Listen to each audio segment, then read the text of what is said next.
In the gray dawn of August 9th, 2032, smoke from hundreds of fires hung over the Latvian capital like a funeral shroud. From the north and east, Russian armor columns pressed relentlessly toward Riga's city limits, their tracks grinding through the blackened remains of villages already pounded into dust.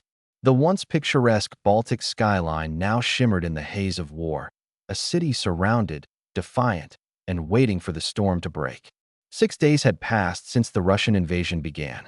What the Kremlin called Operation Resurgence had already consumed 3 nations and threatened to ignite a global conflict unlike any in history. NATO's Quick Reaction Forces, the 173rd Airborne Brigade and the 26th Marine Expeditionary Unit, had bought precious time, but the cost was high. Riga now stood as the final bastion between the Russian 1st Guards Tank Army and the Baltic Sea.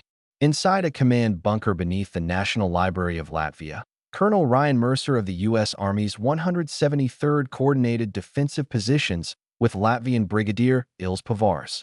Their communications were intermittent, their intelligence fragmentary. But their orders were clear: hold Riga until NATO reinforcements arrived from Poland, no matter the cost. Every hour we hold, someone in Warsaw gets another plane off the ground, Mercer told his weary staff. That's the only math that matters right now. Above ground, NATO's drones prowled the skies in restless circles.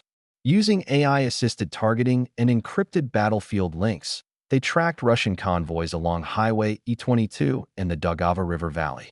The images that filtered back were nightmarish: mile-long chains of armor stretching from Ogre to Salisbury, shielded by electronic warfare vehicles and anti-aircraft systems. The Russians were coming in strength and fast. At 7:42 local time, the first Russian missiles hit Riga's eastern districts. Apartment blocks crumbled. The city's main power substation erupted in flame. In the chaos, NATO artillery teams hidden along the western bank of the Daugava retaliated with precision-guided counterfire, striking Russian staging areas east of the river.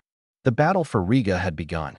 For Sergeant Maya Henderson of the British Royal Marines, stationed near the Kingarags district, the war was reduced to the immediate: smoke, noise, survival. You couldn't see 10 meters, she later recalled. The dust and ash were everywhere. It was like fighting inside a volcano.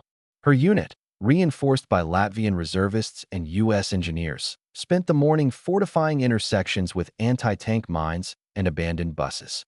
Every bridge was wired for demolition. Every rooftop became a potential strongpoint.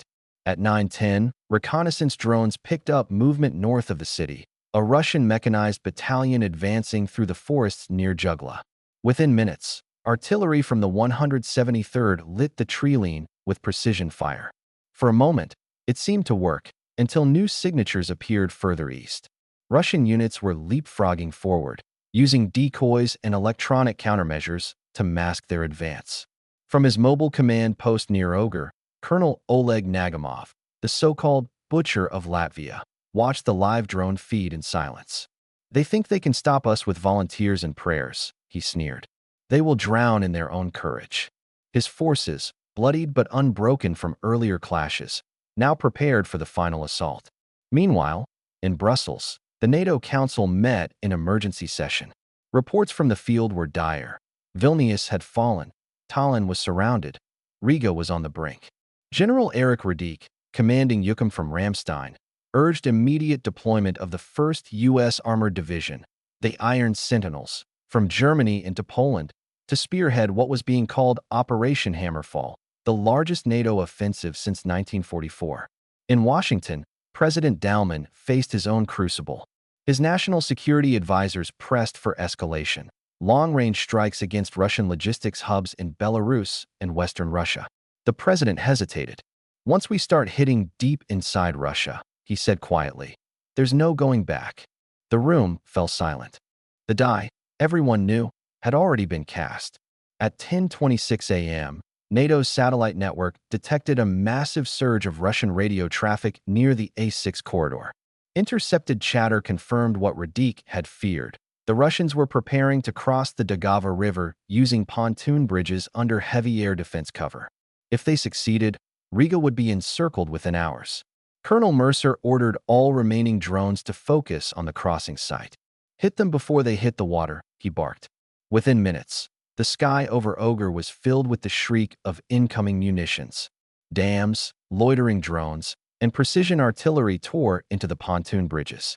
Explosions rippled across the river as fuel trucks and armor ignited in a chain of fire visible from Riga's rooftops. Cheers erupted in the bunker. The crossing had been halted. But Mercer knew better. "They'll be back," he said. "And next time, they'll bring everything they've got." Across the city, civilians were streaming westward in endless lines of cars, bicycles, and horse-drawn carts. The bridges jammed with refugees became targets themselves. A Russian Su-34 strike fighter appeared low over the river and released 2 cluster bombs. The first detonated in the water. The second hit the bridge. In seconds, hundreds were dead. By midday, the battle for Riga had become a nightmare of attrition. Russian artillery pounded the eastern suburbs. NATO counter-battery fire answered in kind. Drones buzzed overhead like hornets, marking targets and jamming enemy sensors. Smoke and panic filled the air. At 14:37, Colonel Mercer received a secure transmission from General Radic, Hammerfall authorized. Reinforcements inbound from Poland within 36 hours. Hold at all costs. He looked at his exhausted staff and smiled grimly. "You heard the man," he said. "We just became the Alamo." As night fell over the burning city, the Daugava reflected the fires like a river of molten steel. Somewhere beyond the horizon, the roar of NATO's advancing columns echoed like distant thunder. The counterattack was coming. By the dawn of August 10th, the defenders of Riga had been fighting for nearly 30 hours without rest. The city's eastern districts were gone, entire neighborhoods reduced to blackened ruins. Yet the Latvian flag still flew above the Freedom Monument, tattered but defiant. In the underground command post, Colonel Mercer studied the latest satellite feed projected across the wall.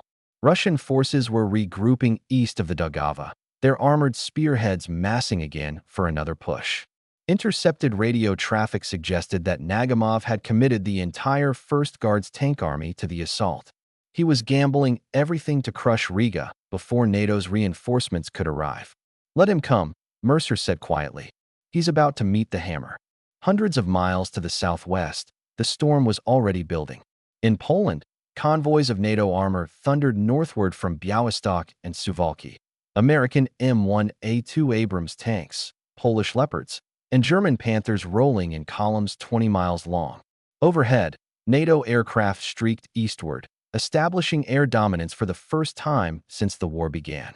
The operation had been named Hammerfall, a combined air-land offensive designed to break the Russian advance, relieve Riga, and drive a wedge between Kaliningrad and Belarus. At Ramstein Air Base, General Erich Radic coordinated the unfolding offensive in real time.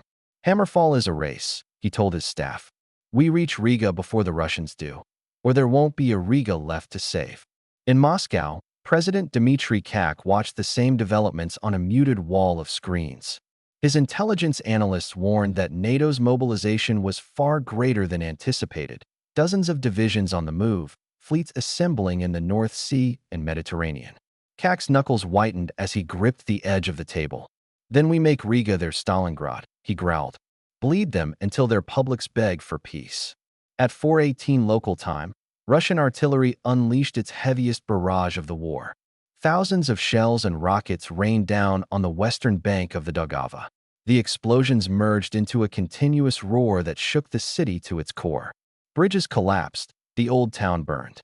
Inside a basement shelter beneath the central market, civilians huddled together as dust rained from the ceiling. A young Latvian boy whispered to his mother, "Will they find us?" She held him close and lied softly, "No, they can't see us here." Above them, NATO counterfire answered with devastating precision. American HIMARS batteries hidden in forest clearings launched salvo after salvo into the night. Each rocket found its mark: Russian artillery parks, fuel depots, command posts. The earth itself seemed to shudder. At 5:03, reconnaissance drones spotted movement near the river once more. Under cover of smoke, Russian engineers had begun constructing temporary pontoon bridges south of the city. Within minutes, NATO aircraft scrambled to strike. But this time, Russian air defenses were ready. A swarm of S-400 missiles erupted from launchers east of Ogre, painting the dawn sky with streaks of fire.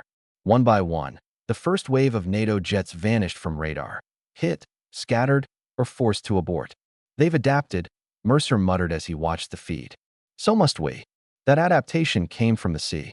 At 6:40, the Baltic surface fleet of NATO, composed of US, Danish, and Norwegian ships, began launching cruise missiles from positions west of Gotland. Their targets, Russian air defense systems and command nodes across Latvia and western Russia. The missile trails arced high above the clouds, invisible to those below. Minutes later, explosions rippled across the horizon as radar sites and SAM batteries were annihilated. For the first time in 48 hours, the skies above Riga cleared. Taking advantage of the opening, a squadron of A-10 Thunderbolts swept in low over the Daugava. Their cannons thundered as they ripped through Russian armor attempting to cross the river. One pilot, Captain Sarah Viper Linning, later described the moment. It wasn't a battle. It was an execution. The whole riverbank was on fire. Back in the city, Colonel Mercer received word. NATO ground forces had crossed into Latvia. The lead elements of the 1st Armored Division were advancing rapidly from the south, encountering scattered resistance. Relief was coming, but it would take another day to reach the capital. That night, the Russians tried again. Waves of drones, artillery, and mechanized infantry slammed into Riga's defenses from 3 directions. In the city's northern suburbs, British and Estonian troops fought from house to house, every street a kill zone. You could tell when the Russians were coming, one soldier recalled. The ground started to tremble before you saw them. By dawn, the streets were carpeted with twisted metal and shattered brick. The defenders had held, but barely. Ammunition was running low. Food and water were scarce. Medical stations were overflowing. Colonel Mercer made his rounds, moving from position to position under sporadic sniper fire. In one shelter, he found a group of Latvian volunteers, school teachers, bus drivers, students, manning a makeshift barricade. They had painted "Riga will stand" across a wall in red spray paint. "You hold this line," he told them, "and the world holds with you." At 9 o'clock on August 11th, a new sound echoed across the city, the low thunder of heavy armor approaching from the west.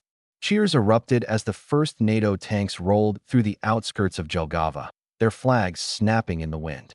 Operation Hammerfall had arrived. Simultaneously, in the skies above the Baltic, one of the most complex air operations in NATO history unfolded. Hundreds of aircraft, F-35s, Typhoons, Rafales, Growlers, and drones, moved as a single synchronized swarm, systematically dismantling Russian command and control networks from Kaliningrad to Pskov. The air war was no longer a contest. It was domination. By midday, the Russians' advance had stalled completely. Nagimov's columns were trapped east of the Daugava, cut off from supply lines and pounded from above. NATO long-range artillery from Poland now reached deep into Belarus, shattering logistics hubs that had once seemed untouchable. From his bunker near the front, Nagimov raged at his aides. "Where is our air cover? Where are the reinforcements?" he shouted. None answered. The lines of communication were broken. The skies were NATO's. But Moscow was not yet finished.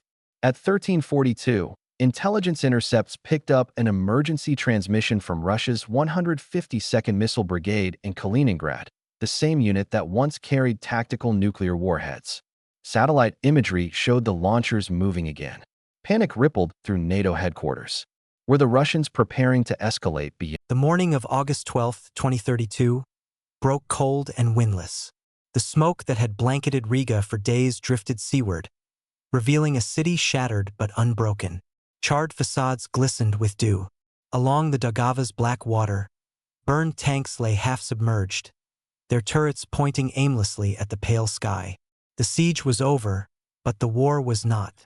Colonel Mercer stood atop the cracked roof of the National Library and watched NATO convoys rumble across the rebuilt pontoon bridges.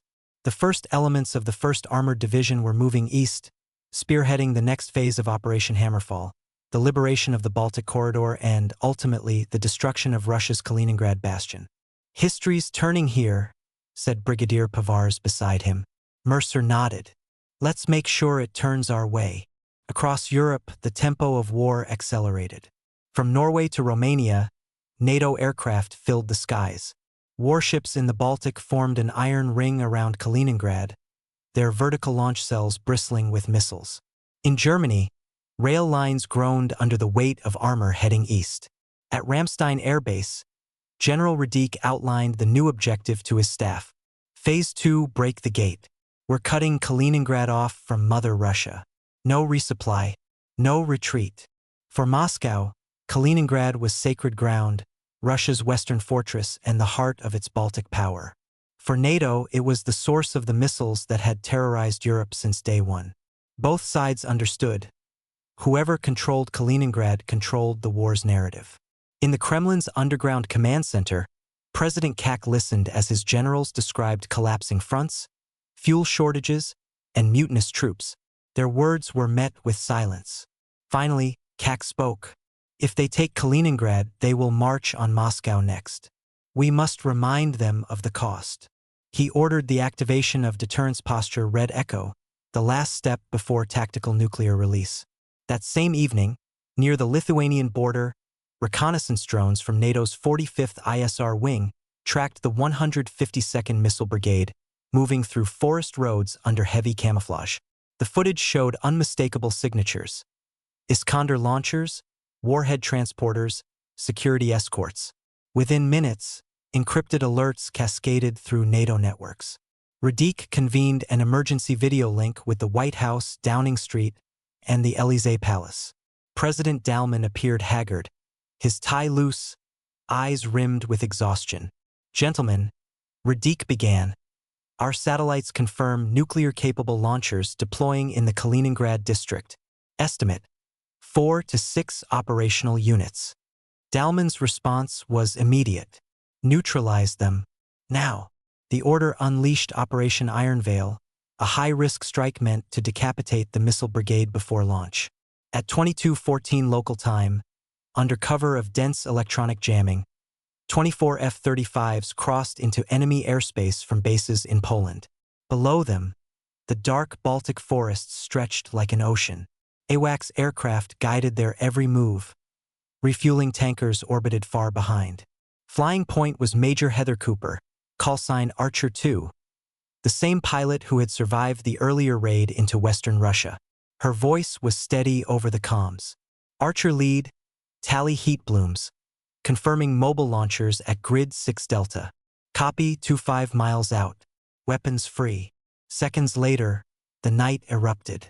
Stormbreaker bombs streaked downward, followed by silent detonations that lit the treetops with ghostly blue light. One after another, the Iskander vehicles vanished in expanding spheres of flame. But the Russians were ready. Hidden batteries of S-500 missiles launched blind into the dark, guided by radar flashes and guesswork. 2 F-35s were lost. Another limped west trailing fire. Cooper's calm voice cut through the chaos. Splash 4 confirmed. Repeat. All 4 launchers destroyed. Cheers erupted at Ramstein. For a fleeting moment, it seemed the world had stepped back from the brink. Then came the impossible. At 23:06, a blinding light flared east of Kaliningrad Bay. Not the orange bloom of a conventional blast, but the white-hot glare of something far greater. Seismic sensors across northern Europe registered the shockwave. For 90 terrifying seconds, NATO command believed the unthinkable had happened: a nuclear detonation. When the data stabilized, relief swept the room. It was a massive fuel-air explosion, the secondary detonation of a Russian depot hit during Iron Veil. The yield had mimicked a tactical nuke. Yet the psychological damage was done. Stock markets crashed overnight. Panic swept global cities. In Moscow, state media seized the moment, accusing NATO of using miniaturized nuclear munitions. President Kak addressed the nation, his voice trembling with rage. They have crossed every line. Russia will respond as only Russia can. The world held its breath. But in Riga, the soldiers who had endured the siege were too exhausted for politics. They simply kept fighting. On the morning of August 13th, NATO launched its final advance toward Kaliningrad. American, Polish, and Lithuanian armor smashed through the remnants of the Russian 11th Army Corps along the Neman River. The offensive moved with relentless precision, each kilometer paid for in fire and steel. Embedded journalist Lena Graves described it in her dispatch. The forest burns like a candle line stretching to the horizon. Every tree, every field is a memory erased. And still they go forward. Within 48 hours, NATO tanks reached the outskirts of Kaliningrad city itself. Russian defenders fought from ruins, firing until their barrels glowed red. Civilians fled west toward the coast, only to find the ports in flames. At sea, the USS Roosevelt and British Prince of Wales carriers launched continuous sorties, striking command centers and logistics hubs. The sky above the enclave became a perpetual aurora of tracer fire and missile trails. By the night of August 15th, the Russian line finally cracked. General Nagamov, wounded and delirious, was captured while attempting to flee toward the Curonian Spit. His last words to interrogators were chilling. "You think you've won? You've only awakened something you cannot control." 3 days later, in Moscow, a pale and sleepless President Kak signed an order suspending all offensive operations west of the Neman. The Kremlin called it a temporary humanitarian pause. The world called it what it was, a ceasefire born of exhaustion and fear. In Riga, church bells tolled again. Soldiers embraced in the streets. The city's population, once 1 million strong, had dwindled by half. Across Latvia, tens of thousands of refugees began the slow return to homes that no longer existed. Colonel Mercer stood before a field hospital on the city's edge, watching medics load the wounded onto evacuation helicopters. When a reporter asked if the victory felt worth the cost, he answered simply, "Victory's just the start. Peace is the hard part." As autumn settled over Europe, the guns along the Baltic front finally fell silent. Yet deep within the Arctic, satellite imagery revealed new Russian construction. Missile silos and submarine pens carved into the permafrost. Intelligence analysts whispered of a new operation, Northern Star. The war was paused, not ended. The narrator's voice, calm and cold, closes the chronicle. In 2032, the world came within a heartbeat of nuclear war. The cities were spared this time. But as nations rearmed and alliances hardened, one question remained. If the next spark comes, who will survive the fire?